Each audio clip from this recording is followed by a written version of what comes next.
can speak a lot of Thai. Well, but you could give us an example. Compared to some people, I speak Thai fluently. You can say what you like here, and I'll believe you're saying something. But yeah. So let's say something. Swaddi kapom tukon. Sabadi mainakap. Which just means basically how you doing. Okay. So, play ni ben gang หรือเปล่านะครับโอ้ยเป็นตีใช่ป่ะ That sounds great. It just basically just means music here. It's okay, isn't it? Yeah, it's pretty good. So you're telling me off air that Thai is it a tonal language? It's a tonal. There are 5 different tones. Yeah. And so basically, you can have what we might think of as a word. Yes. And if you apply a different tone to it, it would mean something completely different. Right. So as over here in this country, we would have two and two, T-O-O, T-O, and T-W-O, 3 different meanings. And in which way it works the same way. So they're different words. We know them as being different words, but we pronounce them in the same way.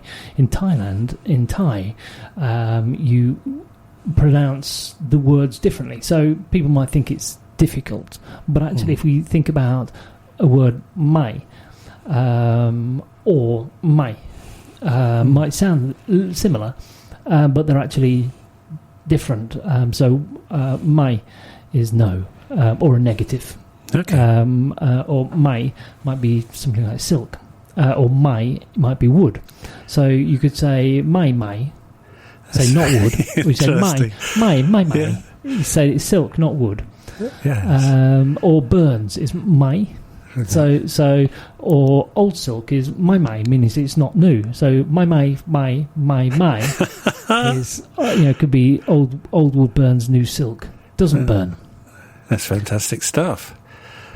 I think I would find that quite challenging. You think it would actually? It's not as challenging. It's not. It is challenging if you go into it trying to get all the tones correct. Yes. If you go into it thinking that I need a 60-word vocabulary, yes, and that 60 words will allow me to do whatever I want, like go straight on, throng by, yes. Turn right, เลี้ยวขวานะครับ turn left, เลี้ยวซ้ายนะครับ yes, and of course that at the end of the sentence there, that nakap, it's just being polite. It's just a polite affirmation of what you're saying.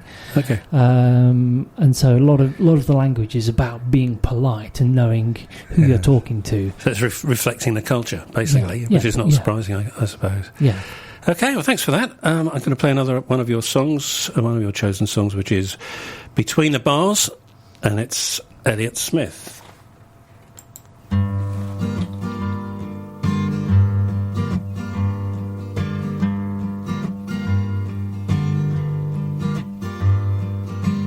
Drink up, baby, stay up all night with the things you could do. You won't, but you might. The potential you'll be that you'll never see. The promises you'll only make. Drink up with me now and forget all about the pressure of days. Do what I say, I'll make you okay and drive them away. The images stuck in your head. People you've been before that you don't want around anymore. They push and shove and won't bend to your will. I'll keep them still. Drink up, baby, look at the stars. I'll kiss you again.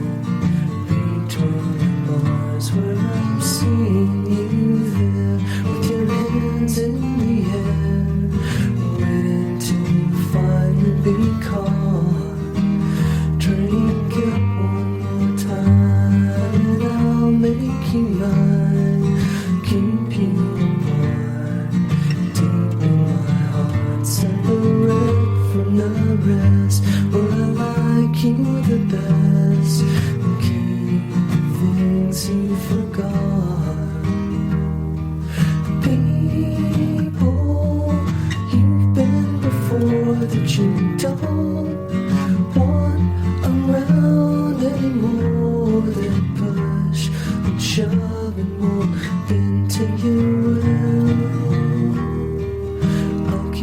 me still.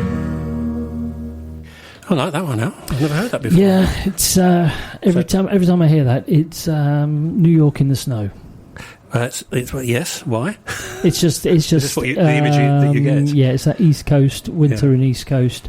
Okay. Elliott Smith is very East Coast America. Right. You know, Cape Cod, that sort of thing. Good. The Hamptons and all that sort of thing.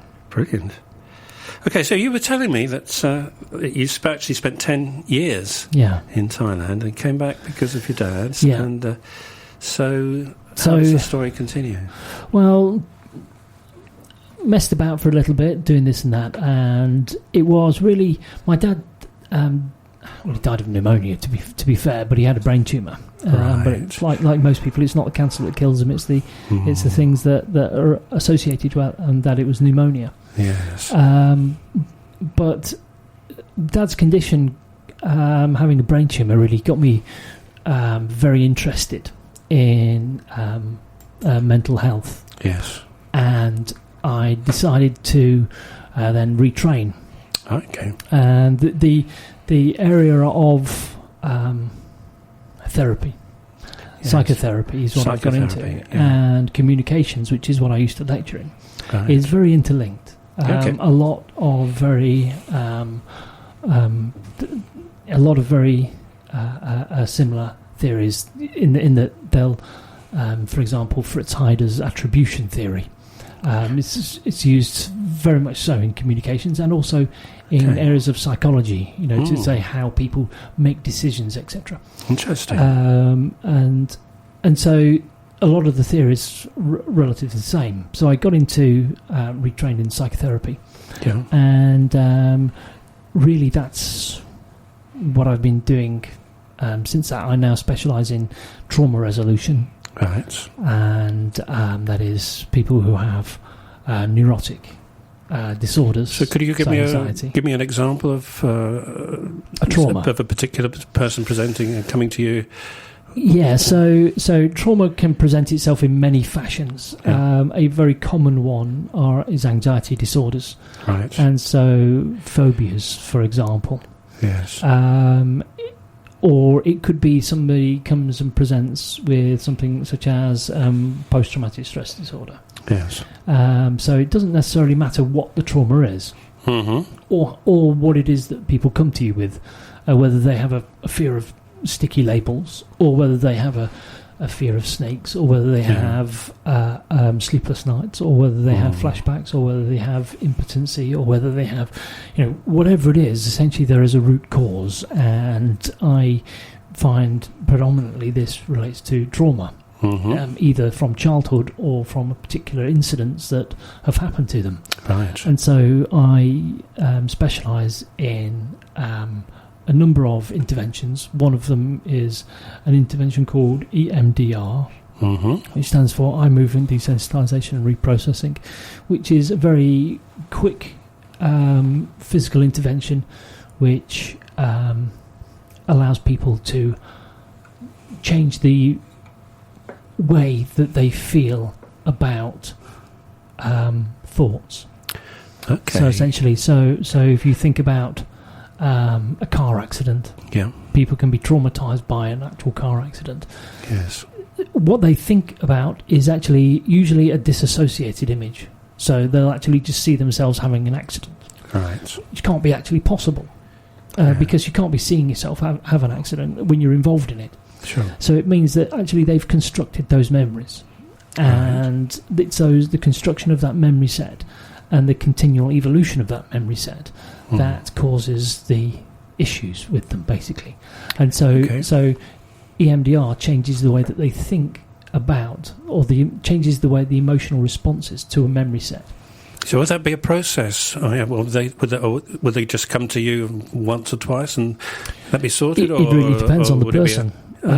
It's not prescriptive like in that way, although the intervention is very prescriptive. It depends on how what they have, what their issues are.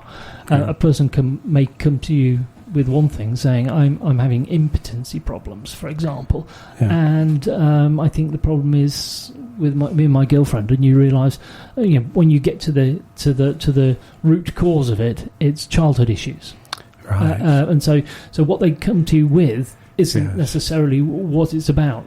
Yes. Sometimes it can be, and it can be very simple, or sometimes it can be very, very complex, and you have to keep digging and keep digging. So initially you're unearthing stuff by talking to the person? Yeah, it's a talking therapy. Okay. And so you find associated with issues such as trauma are other associated issues such as confidence, lack of confidence, and so it's a much more of a way of dealing with the issue, and then dealing with the associated issues, allowing people to regain their confidence in order to. This is really important stuff you're doing. It's really a great job to have, I think. It's demanding because when you deal with people that have been raped. That they come to you, that they've been abused, serially abused since childhood. They have some really, really issues, and it's very. So, do you have somebody who's looking after you? Do you have somebody that you can go to? And I have to. I have to have clinical supervision. So I do that, where we go and discuss cases. Etc. So there's you have to unburden yourself in that way, but also you become very dispassionate about things. In that somebody can be in tears in front of you, and it's not going to help them if I also break down into tears. No. And so while I believe in go back to communications, I believe in this phenomenological, existential approach of Carl Rogers. The categorical imperative in terms of building empathy between people. It doesn't do any good for me to break down to them. No. So I don't. So I'm quite hard. Well, that's really, really good. Really good. A very interesting time. Thank you very much for coming into the show. It's been my pleasure. And although I know Al quite well, all these things that I've learnt about you today, didn't know. So thank you very much indeed. It's my pleasure, David. Thank you. And that's the end of the show. I'll see you next time.